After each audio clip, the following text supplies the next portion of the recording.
Thorn was mending a book in his crumbling shack.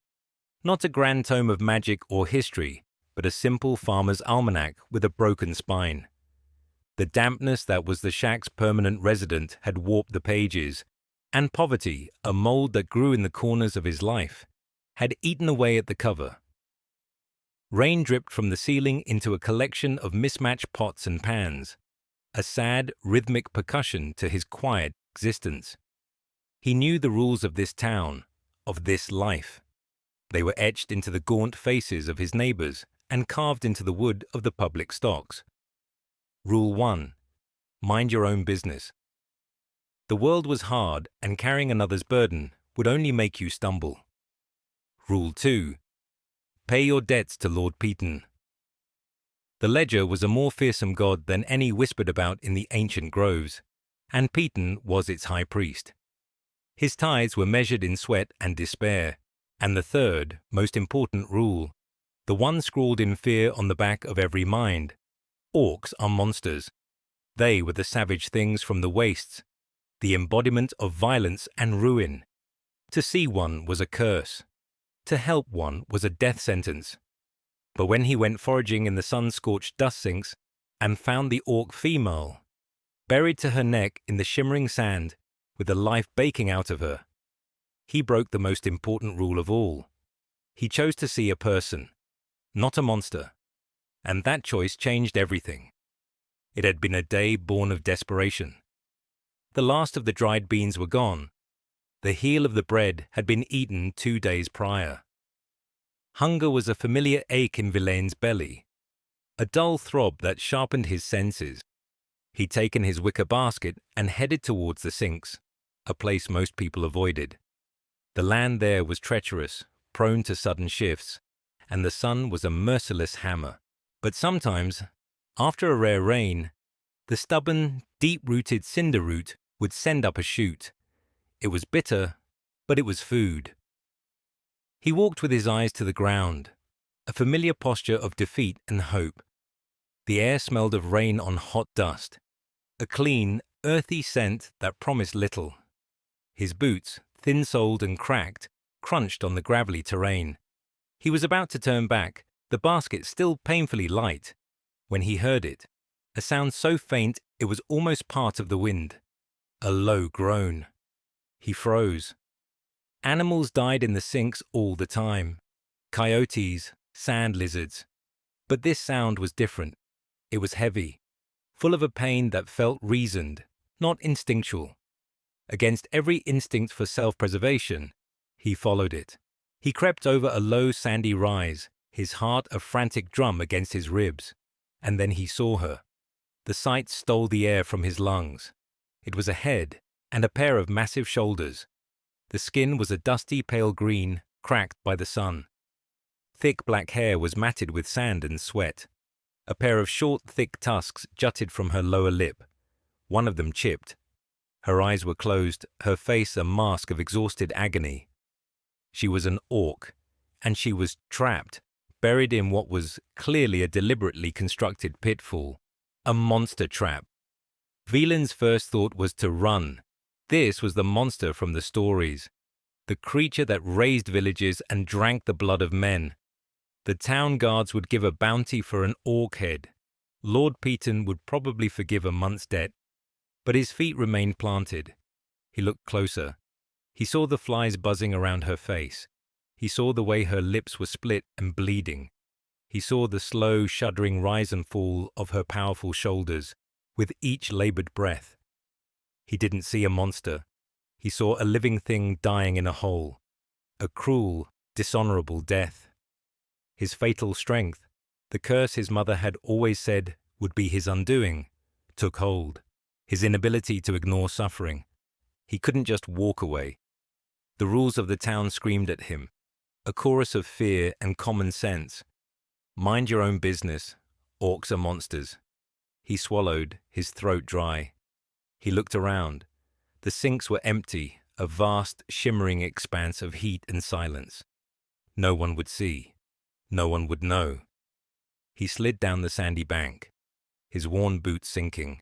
He approached her slowly, cautiously. As he got closer, Her eyes snapped open. They were the color of amber, and they were filled with a burning, defiant hatred. A low growl rumbled in her chest, a sound like grinding stones. "Human," she rasped, her voice a dry crackle. "Come to finish the job. Come to claim your prize." Villain stopped a few feet away, holding his empty hands up. He was a slight man, thin and bookish, with more calluses on his fingers from turning pages than from wielding a tool. He was no threat, and they both knew it. "No," he said, his own voice barely a whisper. I saw you were trapped." Her eyes narrowed with suspicion. The amber fire in them didn't dim. "And the trap is for my kind. It works." "It's a coward's trap," Villain said, the word surprising him. He'd never been brave, but seeing this, the sheer indignity of it, sparked something in him. To leave someone to bake in the sun, it's wrong. She stared at him, a long, silent moment stretching between them. She was assessing him, judging the strange, weak creature who spoke of right and wrong while she was dying. Villain took a hesitant step forward and knelt by the edge of her sandy prison. The sand was packed tight around her, like concrete. Whoever had done this had dug the pit, forced her in, and then filled it, packing it down to pin her arms and body. It was methodical. It was cruel. "I am going to try and dig you out," he said, his voice quiet but firm. A harsh, dry laugh escaped her throat. "With what? Your soft hands? Go away, little man. Let me die with what honor I have left. Don't let my last sight be one of pity." "It's not pity," Villain insisted, though perhaps it was. Or maybe it was empathy. He knew what it felt like to be trapped. His prison was made of debt and poverty, its walls the scorn of his neighbors, its ceiling a perpetually leaking roof. Hers was just more literal. I can't just leave you here." Without another word, he began to dig. He used his hands scooping away the hot, coarse sand. It was slow, brutal work. The sun beat on his back, and sweat poured down his face, stinging his eyes. The sand was heavy and compacted. For every handful he removed, more seemed to slide back into place. The orc watched him, her expression unreadable. The initial fire in her eyes had been banked, replaced by a weary, cautious curiosity. He dug for what felt like hours. His fingers were raw, his nails broken and bleeding. His back screamed in protest. He grew dizzy from the heat and exertion. He had to stop, leaning back on his heels, gasping for breath. "You are weak," the orc stated. It wasn't an insult, just a fact. "I know," Villain panted. He fumbled at his belt for his water skin. It was less than a quarter full. He uncorked it, his hand shaking, and took a small, careful sip. The lukewarm water was the most precious thing in the world. He looked at her cracked lips, at the dust caked on her face. He hesitated for only a second. He crawled forward and held the skin to her mouth. She flinched, her eyes widening in shock. She stared at the water skin, then back at him. Trust was a fragile seed, and in this barren wasteland of prejudice, it seemed impossible it could ever sprout. But thirst was a powerful motivator. Slowly, carefully, she parted her lips and drank. She didn't gulp it down. She took 3 slow, measured swallows and then pulled back, her amber eyes fixed on his. A silent acknowledgement, a transaction more profound than coin. He capped the skin and went back to digging. His small act of sharing had given him new resolve. He dug with a desperate energy, ignoring the pain in his hands and the exhaustion in his bones. The sun began to dip towards the horizon, painting the sky in hues of orange and purple. The heat lessened, but a new urgency took its place. The sinks were dangerous at night. Finally, after an eternity of scraping and scooping, he felt the sand loosen around her shoulders. He had cleared enough space to expose her upper arms. They were massive, corded with muscle even in her weakened state, and covered in intricate, swirling tattoos. With a grunt, he cleared the sand from one arm, then the other. Can you Can you move?" he asked, his voice raw. She took a deep, shuddering breath. She planted her freed hands in the sand and, with a guttural roar that seemed to shake the very ground, she began to push. Villain scrambled back as the earth around her trembled. With a surge of primal strength, she leveraged her body upward, sand cascading away from her as she rose from the pit. She stood, swaying on her feet, a giantess of green skin and black leather. She was a full head and a half taller than him, and broader than two of him put together. She was clad in worn leather breeches and a harness that was torn and frayed. Scars, old and new, crisscrossed her arms and torso. She was terrifying, and she was free. She looked down at him, at this small, dusty human covered in her sand, his hands bloody from the effort of saving her. The setting sun glinted off her remaining tusk. The silence was thick with unspoken things. Fear, gratitude, confusion. "You saved me," she said, her voice still rough, but with a new note in it, a resonance of disbelief. "No one deserves to die like that," Velan said simply, getting to his feet and brushing the sand from his trousers. He felt small, fragile, and acutely aware of the broken rule. He had just unleashed a monster. She took a step, then stumbled, her legs cramping from being buried for so long. Velan instinctively reached out and grabbed her arm to steady her. His hand was tiny against her bicep. She looked down at his touch, and for a fleeting moment, he saw not a warrior, but someone lost and vulnerable.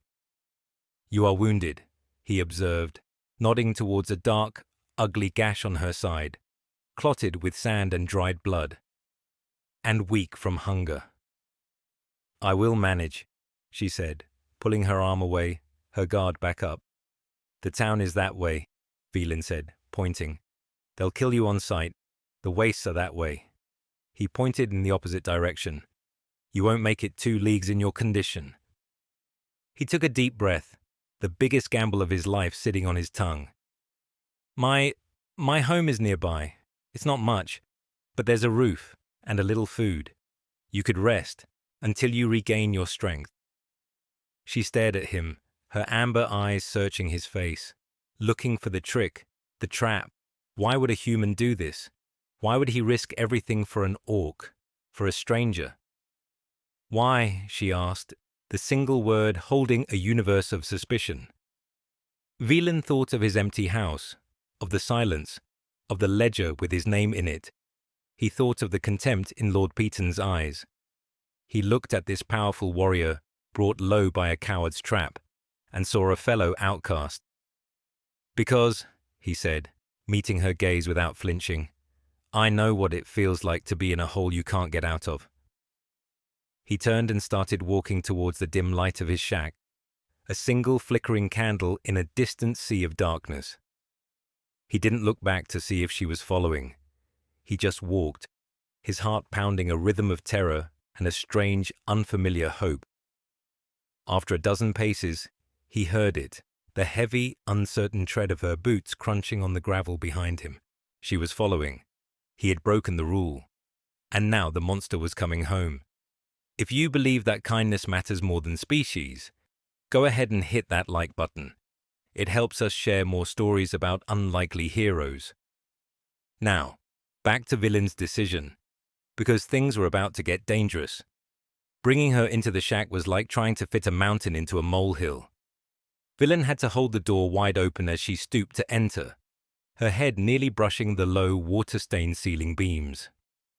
The single room, which had always felt empty and sparse to him, was suddenly crowded, dominated by her presence.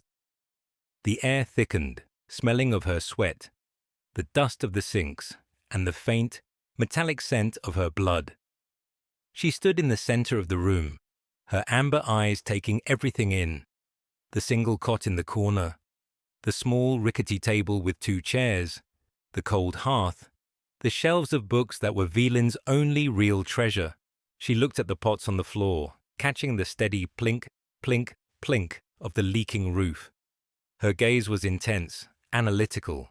She was a warrior surveying a new, strange battlefield. "This is your home?" she asked.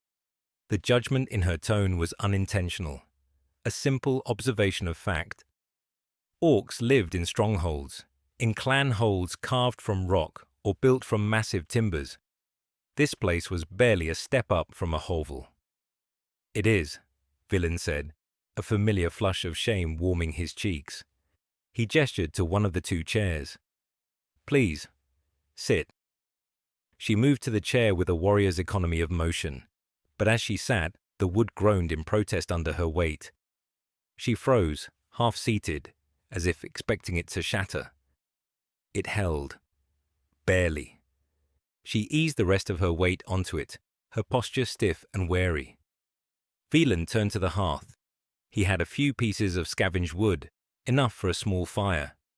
He busied himself, laying the kindling, striking his flint and steel. The silence stretched, broken only by the dripping water and the crackle of the nascent flames. He was acutely aware of her watching him, of the sheer physical power coiled in the chair behind him. Fear was a cold knot in his stomach. What had he done? He had invited the wild, the unknown, into his fragile sanctuary. Once the fire was going, casting flickering shadows on the walls, he took his last half-full sack of oats. It was a pathetic amount. He mixed it with water in a small pot and set it by the fire to warm, stirring it with a wooden spoon. The resulting gruel was thin, almost translucent. It was a meal of desperation. He poured it into 2 bowls. He set one on the table in front of her. He took the other and sat in the remaining chair, the table a small neutral territory between them. She looked at the steaming bowl. She looked at him. "My name is Vilan," he said softly, breaking the silence. It felt important to name himself, to be more than just human. She grunted, a low sound from deep in her chest. She picked up the bowl. Her hands were huge, the ceramic looking like a child's toy in her grasp. She didn't use the spoon he'd provided. She lifted the bowl to her lips and drank the gruel in 3 long swallows. She set the empty bowl down with a soft click. "Garza," she said. The name was like gravel, hard, rough. "Garza," Villain repeated. He ate his own meager portion slowly, trying to make it last. They sat in silence again, the firelight playing across their faces. He could see the exhaustion etched deep into her features. Now that the adrenaline was fading, a profound weariness was settling over her. "You need to tend to that wound," he said, nodding to her side. "It is nothing," she dismissed, though her hand went to her side protectively. "It will fester if you leave it," Villain insisted. He stood and went to a small wooden chest at the foot of his cot. He opened it, revealing not clothes or valuables, but neat bundles of dried herbs, jars of salve, and clean linen strips. His mother had been a healer, and she had taught him her craft. It was a skill that earned him little coin. The poor couldn't pay, and the rich went to the town apothecary. But it was a knowledge he valued. He brought back a bowl of warm water, a clean cloth, and a small pot of green, pungent salve. He knelt beside her chair. "Let me," he said. It wasn't a question. Garza stiffened. The idea of this small, strange male touching her, tending to a weakness, was clearly alien to her. Her culture valued strength above all. A wound was a failure to be hidden, not a hurt to be nursed. He saw the conflict in her eyes, the battle between pride and pragmatism. Finally, with a sigh that sounded like a surrender, she lifted her arm and twisted her torso slightly, giving him access to the gash. It was worse than he'd thought. A deep, ragged cut, filled with grime and sand. It was already inflamed around the edges. He worked carefully, his touch gentle. He cleaned the wound with the warm water, her skin surprisingly warm beneath his fingers. She hissed in pain as he cleaned out the debris, but she didn't move, didn't pull away. She just watched him, her gaze unwavering. He took a liberal amount of the comfrey salve and applied it to the wound. The sharp, clean scent of the herbs filled the air. Then, He took a strip of linen and began to wrap her torso. He had to stand and walk around her to do it. The sheer scale of her was dizzying. His arms could barely reach around her broad, muscular waist. As he secured the bandage, his fingers brushed against the hard ridges of old scars, a roadmap of a violent life written on her skin. He tied the knot, his work finished. "Thank you," she said. The words were quiet, almost forced, but they were there. "You should rest," Vilin said, moving back. "You can have the cot." She looked at the small bed, then back at his thin frame. A flicker of something, amusement, concern, crossed her face. "It would break under my weight, and you would have nowhere to sleep." "I can sleep on the floor by the fire," he offered. "No," she said, the word leaving no room for argument. "The floor is mine. It is more than I had." She gestured to the hearth. "I will take the spot by the fire." And so the arrangement was made. Vilin lay on his cot, the thin mattress feeling unusually soft. Gaza settled onto the hard-packed earth floor by the hearth, using her worn satchel as a pillow. She curled onto her side, facing the fire, her back to him. The flames died down to glowing embers, and the only sounds were the drip of the rain and their breathing. Vilin lay awake for a long time, listening to the slow, deep rhythm of the orc's breath, a sound that should have been terrifying, but was, somehow, comforting. It was the sound of a life he had saved, the sound of a choice. The next few days passed in a strange, quiet routine, a domestic struggle. Vilin would wake early and go out to forage or look for odd jobs in the village, his heart always in his throat, terrified someone would discover his secret. He would return with a pittance, a few vegetables, a handful of coins, a stale loaf of bread, which they would share. Gaza healed quickly. The orc constitution was a marvel. The gash that would have laid a human low for a fortnight was already knitting itself closed. As her strength returned, a restless energy began to fill the small shack. She was a warrior, a being of action, and the enforced stillness chafed at her. One morning, Vilin returned from a fruitless trip to the village to find her on his roof. He froze, his blood running cold. She was a massive green silhouette against the grey sky. If anyone saw her, "Garza, get down," he whisper-shouted, his voice tight with panic. She looked down at him, unconcerned. She was holding the heavy beam that had slipped from its housing, the main source of the leak, with one hand, as if it were a twig. "Your roof is broken," she stated simply. With a grunt of effort that was more for show than necessity, she hoisted the beam back into its notch. The groaning sound of the old wood settling was followed by a satisfying thud. She then began tearing off the old rotten shingles and, using salvaged planks and strips of leather from her own battered gear, started patching the holes. She moved with a surprising dexterity, her large hands sure and steady. When she was done, she dropped to the ground, landing with a soft thud that barely disturbed the dust. "It will hold for now," she announced, "against the rain, not against a determined foe." Vilin could only stare. The leak that had been his constant companion for years, a symbol of his helplessness, was fixed. Just like that, he looked at her, at the smear of dirt on her cheek and the focused intensity in her eyes, and felt a wave of something akin to awe. Her help didn't stop there. She had a knowledge of the land that dwarfed his. She would point out plants he'd always overlooked. A tough-looking weed whose roots, when boiled, were starchy and filling. A type of moss that, when dried, made for excellent tinder. She could read animal tracks he couldn't even see. Their larder, while still meager, was no longer empty. In the evenings they would sit by the fire. The silence between them was no longer awkward, but comfortable. Sometimes Vilin would read from one of his books. He had expected her to be bored, or scornful of his paper treasures. But she listened. She would sit, sharpening a knife on a whetstone, her head cocked as he read tales of ancient kings, poems of forgotten loves, treatises on the movement of the stars. "Words," she said one night after he'd finished a chapter. "Humans build fortresses of words." "They're all I have," Velin admitted. "My father was a stonemason. He built with his hands. I build with these." He gestured to his books. "It is a different kind of strength," she said, her eyes on the flickering flames. "A wall of stone can be broken. A story is harder to kill." It was in these moments that the bond between them deepened. He saw past the warrior, the monster, and saw a keen, intelligent mind, a spirit forged in a world far harsher than his own.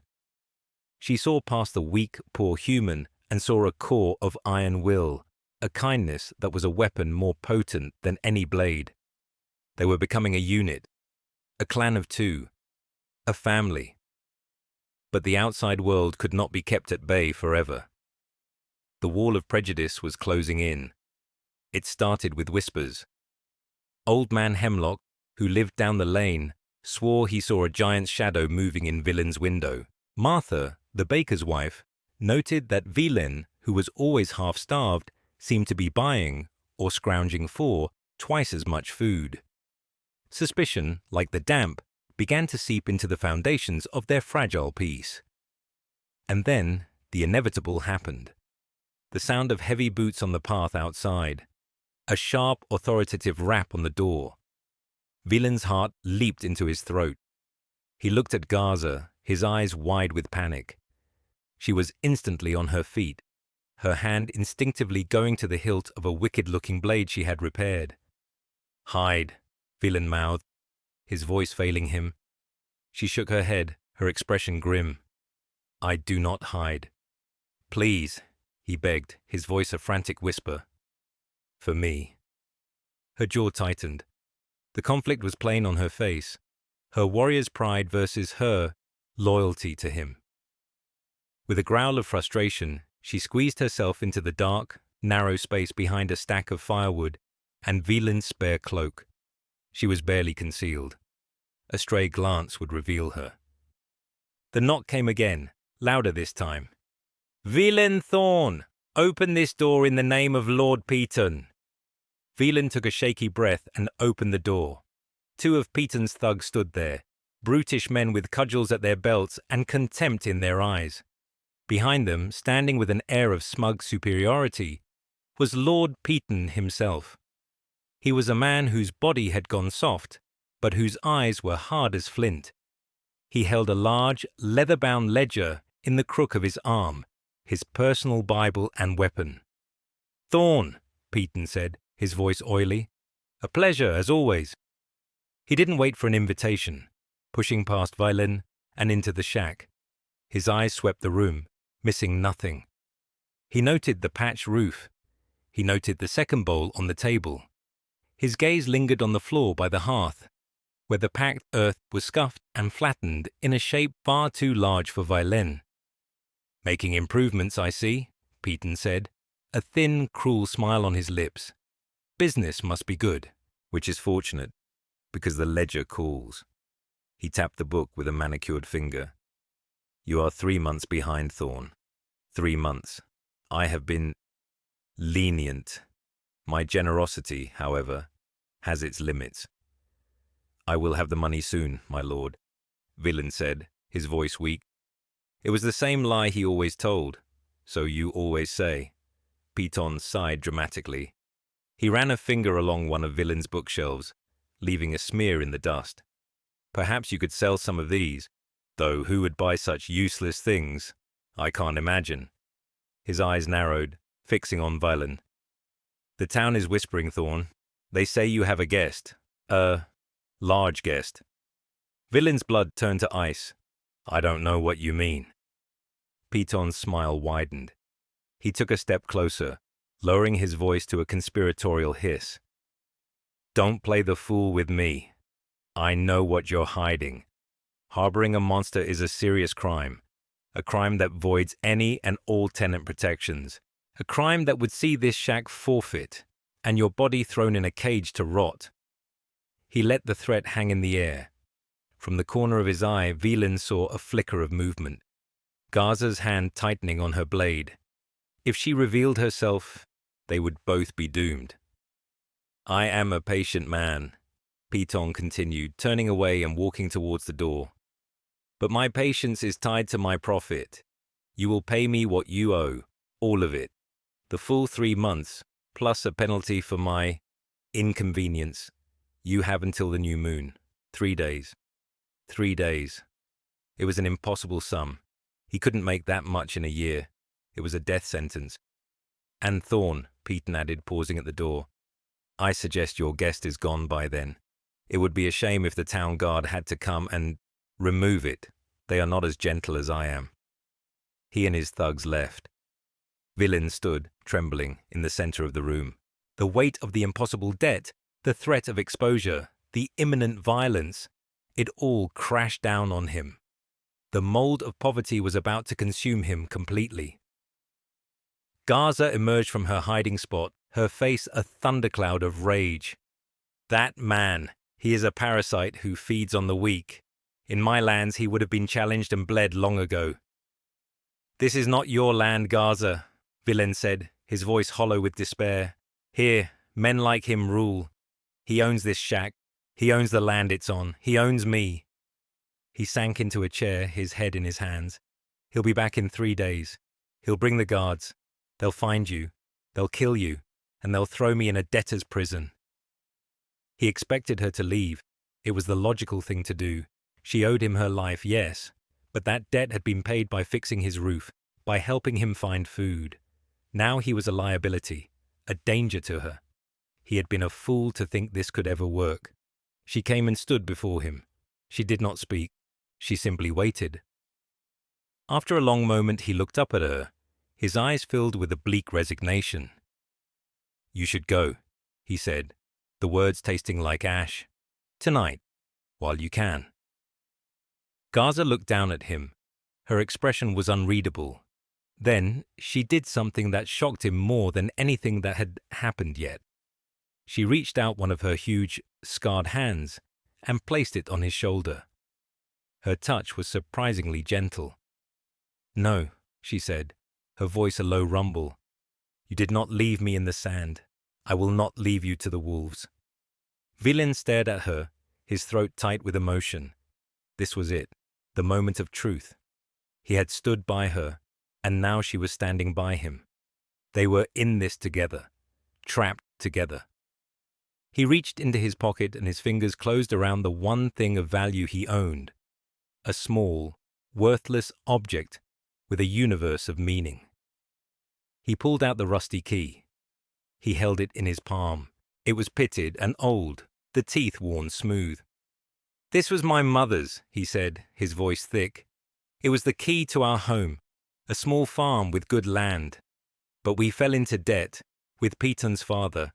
They took the farm. They took everything.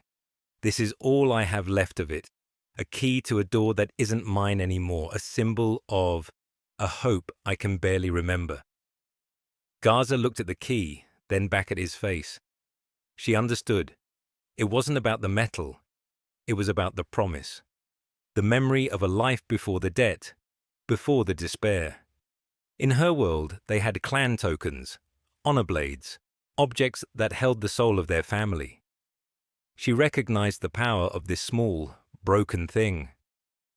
"Hope is a weapon, Velin Thorn," she said softly. "You just need to remember how to wield it." She squeezed his shoulder, a gesture of solidarity, of a bond forged not of blood, but of shared desperation and mutual respect. A heartwood bond, a chosen family. In that moment, Velin knew he wouldn't face Lord Piton alone. And for the first time in a long time, the rusty key in his hand felt less like a memory of a loss, and more like a tool for a future he might just live to see. Can you believe they did that? If you're rooting for this strange family to survive, make sure you're subscribed to the channel. Comment below. Would you have opened your door? But hold on, because Lord Piton wasn't finished yet. The next 3 days were a blur of quiet dread. The impossible deadline loomed over them like a headsman's axe. Villain tried to work, to scrounge, to beg for enough coin to make a difference, but it was hopeless. The amount Piton demanded was a king's ransom to someone like him. The villagers, already suspicious, now shunned him completely. Doors were closed in his face. Old friends crossed the street to avoid his gaze.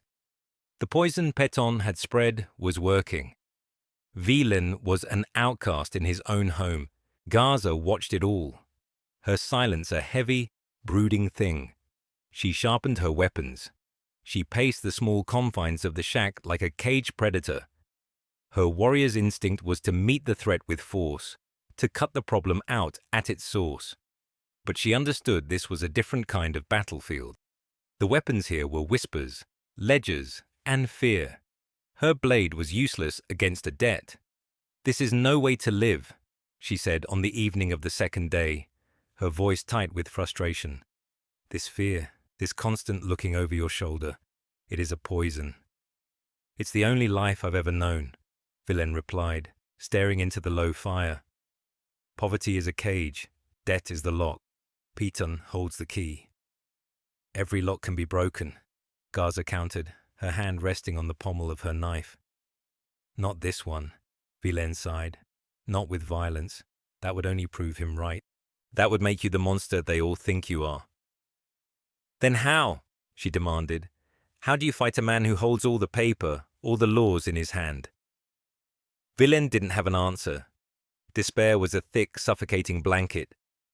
He felt the fight draining out of him, the quiet resignation he had lived with for so long returning.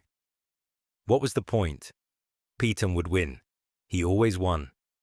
He looked over at Garza, at the fierce loyalty in her amber eyes. She was willing to fight for him, to die for him, and he was ready to give up. The shame of it stung him. She, who had been buried alive, had more fight in her than he did. He thought of his mother's rusty key, of the hope she said it represented. He had told Garza it was a weapon. It was time he acted like it. "I don't know," he said, but his voice was different now, stronger. "I don't know how we win, but I know we will not run. We will not hide. We will face him, together." On the third day, the day the debt came due, the sun rose on a tense, silent town. There was a strange energy in the air, a mix of fear and morbid curiosity. Lord Péton had made sure everyone knew what was going to happen. He had called a public gathering in the town square. Not just a simple eviction. He wanted a spectacle. He wanted to make an example of Villain Thorn, the man who defied the rules, the man who befriended a monster. As midday approached, Villain put on his cleanest, though still patched, shirt. He washed his face. He stood straight, trying to project a confidence he did not feel. Garza stood beside him. She had donned her full harness, her blade strapped to her back, and sighed. She was not dressed for hiding. She was dressed for war. "Are you ready?" he asked her. She gave him a grim nod. "Honor demands we face our enemies on our feet." Together, they walked out of the shack and down the dusty lane towards the center of town. It was the first time Garza had been seen in the open daylight. The effect was instantaneous. Doors slammed shut. Windows were shuttered. A child, seeing her, screamed and ran to its mother, who snatched the boy up and fled indoors. The fear was a palpable thing, a physical wave that washed over them. Garza's jaw tightened, her hand twitching towards her knife. Villain gently placed his hand on her arm. "Don't," he said softly. "They are afraid. They don't know." They reached the town square. It was crowded. The entire village had turned out, their faces a mixture of fear, anger, and excitement. They parted before Villain and Garza, like water around a rock, forming a wide, hostile circle. In the center of the square, a small wooden platform had been erected, and on that platform stood Lord Péton, his ledger held before him like a holy text. His two thugs stood at the base of the platform, cudgels ready. "Villain Thorn," Peyton's voice boomed across the square, dripping with false piety. "You were given a deadline. The hour of reckoning is upon you." He held up the ledger. "The book of debts does not lie. 3 months' rent, plus penalties for dereliction and insubordination. The sum is 200 silver crowns. Do you have it?" A gasp went through the crowd. 200 silver crowns. It was a fortune. More than any of them would see in a lifetime of labor. Villain walked forward, stopping at the edge of the platform. Kaza remained a few paces behind him, a silent, imposing guardian. All eyes were on Villain, this small, weak man who had dared to challenge the system. "No," Villain said, his voice clear and steady, carrying across the silent square. "I do not have it."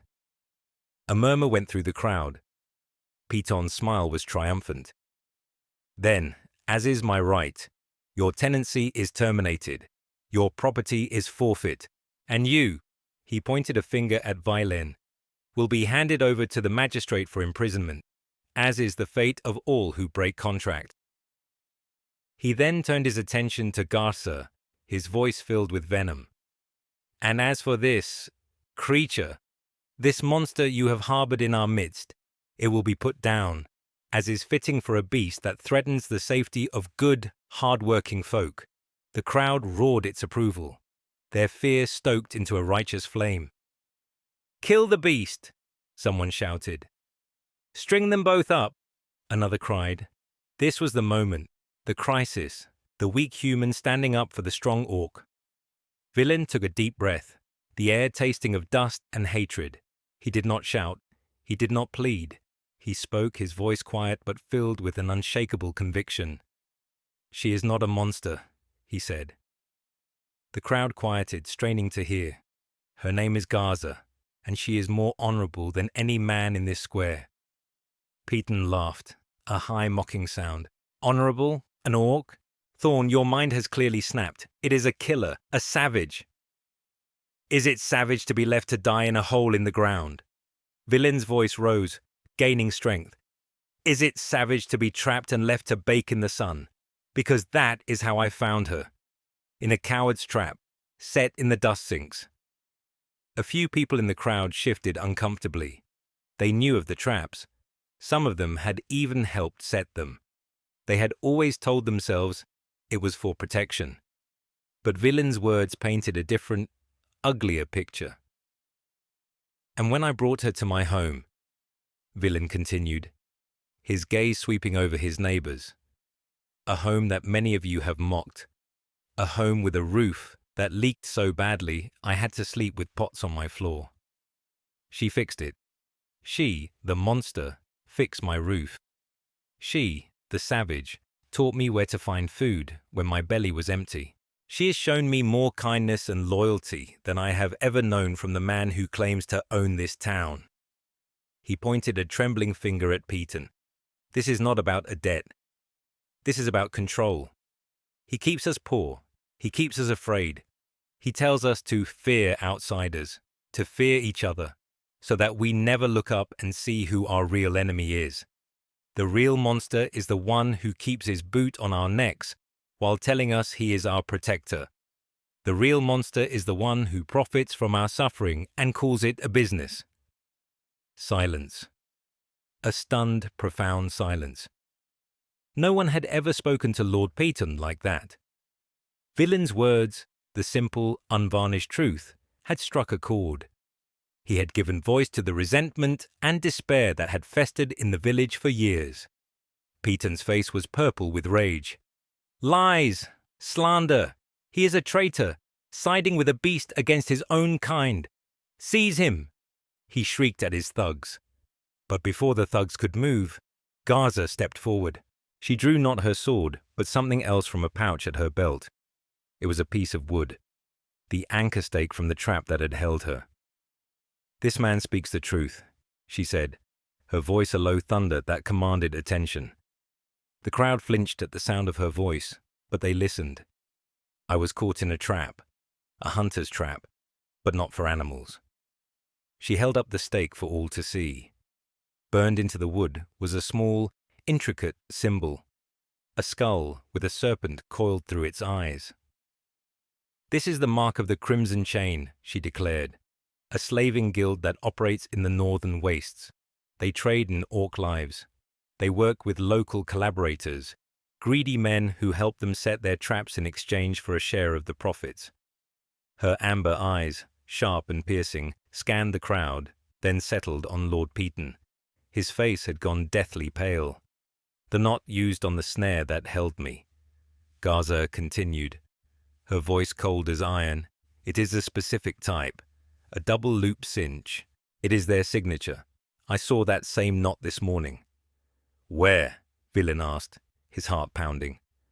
Gaza pointed a massive, green finger, not at Peaton, but at the finely crafted leather satchel one of Peaton's thugs was carrying. A decorative leather cord was tied to its flap. The knot was a perfect, intricate double-loop cinch. The thug looked down at the knot, his eyes wide with panic. The crowd followed his gaze. They saw it. It was undeniable. "He's lying," Peaton sputtered, his composure shattering. "She's a beast. She's making it up."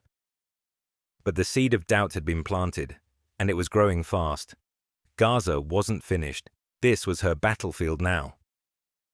"The Crimson Chain pays its collaborators in advance," she said, her voice dropping, drawing everyone in. "They use old imperial gold. It is soft. It is often stamped with the profile of the mad Emperor Valerius." She looked directly at Peaton. "I would wager a man so obsessed with his ledgers would keep a record of such a payment. I would wager he has a secret ledger, a book bound not in cowhide, but in something richer." Peaton clutched his official ledger to his chest as if it were a shield, but his eyes darted nervously towards his fine coat. Phelan saw it, a slight bulge in the inner pocket. Before Peaton could react, Villain lunged forward. He was not a fighter, but desperation gave him speed. He shoved past the stunned thugs, grabbed the front of Peaton's coat, and reached inside. He pulled out a small, slim book. It was not bound in cowhide. It was bound in dark red leather, soft and supple. And on the cover, embossed in gold, was the very same symbol as the one on the trap stake. A skull with a serpent coiled through its eyes. Villain held it up for the whole town to see. The climax had arrived. The truth was revealed. With a trembling hand, Villain opened the book. The pages were filled with Peaton's neat, precise script, but these were not debts of rent. They were lists of names, dates, and payments. Payments from the Crimson Chain. And next to the largest payment, a note. Final installment for exclusive trapping rights in the sinks. The crowd was silent for a heartbeat. And then the silence broke. It was not a cheer. It was a low, guttural roar of fury. The anger they had directed at Villain and Gaza now turned, with the force of a tidal wave, upon Lord Peaton. He had not been protecting them from monsters.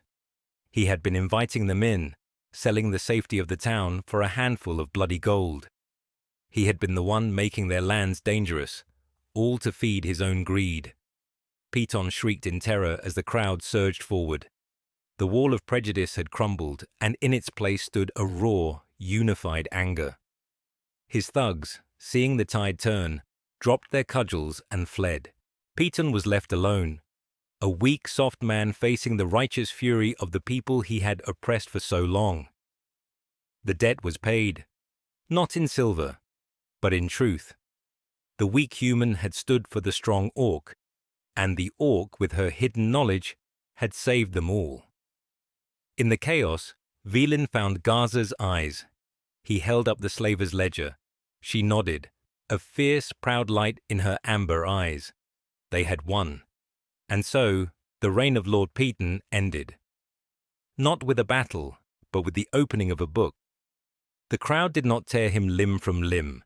Their anger was deep, but Villain's words about choosing compassion over cruelty had resonated. They stripped him of his fine clothes, took back the town's debt ledgers, and exiled him. They sent him walking into the dust sinks with nothing but a single skin of water, a fate far more merciful than the one he had planned for Gaza. The aftermath was awkward. The town square emptied, the people drifting back to their homes, their faces a complex mixture of shame, relief, and confusion. They had been ready to condemn Vilain, to see Gaza killed. The sudden violent reversal of their worldview left them reeling. They looked at Vilain, the man they had scorned, and saw a hero. They looked at Gaza, the monster they had feared, and saw their savior. Vilain and Gaza stood alone in the empty square. Vilain tossed the Crimson Chains ledger onto the platform. Later, it would be used as evidence to dismantle the slaving ring's operations in the region, but for now, it was just a symbol of a victory won. "So," Vilain said, breaking the silence, "what now?" "Now," Gaza replied, a rare small smile touching her lips. "We go home." The walk back to the shack was different. No doors slammed, a few faces peeked from behind curtains, their expressions no longer hostile, but curious. One person, Old Man Hemlock, was standing in his doorway. As they passed, he gave a short, stiff nod. It wasn't friendship, but it wasn't hatred either. It was a start. Trust, that fragile seed, had finally found a crack in the stone to sprout. When they reached the shack, it looked the same. Small, poor, and crumbling. But it felt different. It felt like a fortress, a sanctuary they had successfully defended. That evening, there was a hesitant knock on the door. Vilain opened it to find Martha, the baker's wife. She stood there, twisting her apron in her hands, her eyes downcast. She held out a bundle wrapped in cloth.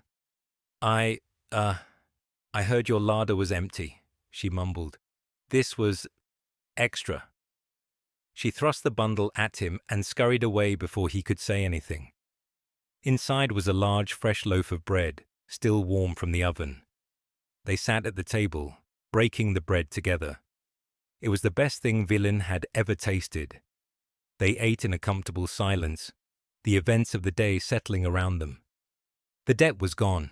The threat was gone. For the first time, the future was not a terrifying void, but an open, unwritten page. In the days that followed, more offerings appeared. A basket of vegetables from one family, a pile of sturdy lumber from another. A group of men, led by the town's carpenter, showed up one afternoon. "Heard you had a roof problem," the carpenter grunted, avoiding eye contact with Gaza. "Figured we could give you a hand." Gaza, to their immense surprise, worked alongside them. Her strength, which they had once feared, was now a source of wonder. She hoisted beams into place that took 3 men to lift. She worked tirelessly, her movements efficient and powerful. The men, initially terrified of her, slowly began to relax. They saw her not as a beast, but as a master builder. They started asking her questions, listening to her advice on how to brace the walls and angle the new roof. The shack was transformed. The roof was rebuilt, solid and watertight. The walls were reinforced. A new sturdy door was hung. It was still small, still humble, but it was no longer crumbling. It was a proper home. A home built by a community, by human and orc hands working together. A new kind of community began to form. The old rules, born of fear and ignorance, had been shattered. The truth of Piton's corruption had forced the townsfolk to re-evaluate everything they thought they knew. Different didn't mean enemy. Strength wasn't just about swords and muscles. Honor could be found in the strangest of places. Vilain found his place too. He became an unofficial mediator, a keeper of the town's new history. People came to him for advice, trusting his quiet wisdom and his unwavering moral compass. He started a small school for the village children, teaching them to read not just words, but the world around them. He taught them stories of courage, of compassion, of unlikely heroes. One cool evening months later, Vilain and Gaza sat on a newly built porch, watching the sunset paint the sky. The air was clean, the town was quiet, and for the first time in Vilain's memory, it was a peaceful quiet, not a fearful one. The shack was whole, the larder was full, the debt was a forgotten nightmare. You are smiling, Gaza observed, her voice a low, familiar rumble beside him. I have a lot to smile about, Villain said. He looked at her, at his friend, his protector, his family. He reached into his pocket and pulled out the rusty key. He had kept it, not as a symbol of what was lost, but as a reminder of what had been found. You know, I always thought this key was for a home I could never get back to. He held it out. I was wrong. It was a key to this home, the one we built. It just needed 2 people to turn it. Gaza looked at the key glinting in the last light of the sun. She reached out, her large fingers gently closing around his, enveloping the key between their palms. A human hand and an orc hand, holding a single, shared future. Family, she said, the words sounding strange and perfect in her rough voice. It is a choice. Yes, Villain agreed, his heart full. It is. They sat there, together, as the stars began to appear in the darkening sky. 2 outcasts who had found their home not in a place, but in each other. And that is how a poor human and a noble orc proved that family is a choice, not blood. If this story touched your heart, please smash that like button. Subscribe and turn on notifications for more stories about compassion overcoming fear. Share this with someone who needs a reminder that even a rusty key can open a future. Thanks for watching.